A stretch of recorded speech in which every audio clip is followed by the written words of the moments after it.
ইরানে চলমান সরকার বিরোধী বিক্ষোভে নিহতের সংখ্যা ভয়াবহ আকার ধারণ করেছে।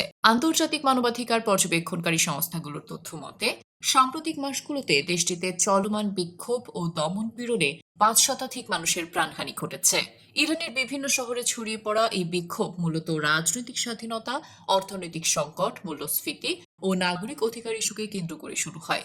সময়ের সঙ্গে সঙ্গে আন্দোলন আরও সংগঠিত ও বিস্তৃত আকার ধারণ করে। মানবাধিকার সংস্থাগুলোর দাবি, বিক্ষোভ দমনে দেশটির নিরাপত্তা বাহিনী অতিরিক্ত শক্তি প্রয়োগ করেছে। এতে নারী, শিক্ষার্থী ও কিশোরদেরও প্রাণ হারানোর অভিযোগ উঠেছে।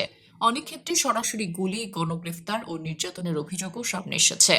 ইরান হিউম্যান রাইটস সহ একাধিক আন্তর্জাতিক সংস্থা জানিয়েছে, নিহতদের প্রকৃত সংখ্যা আরও বেশি হতে পারে, কারণ সরকারিভাবে তথ্য গোপন করা হচ্ছে এবং অনেক মৃত্যুর ঘটনা নথিভুক্ত হচ্ছে না। অন্যদিকে ইরান সরকার বরাবরের মতো এসব অভিযোগ অস্বীকার করে বিক্ষোভকে বিদেশি ষড়যন্ত্র বলে আখ্যা দিয়েছে।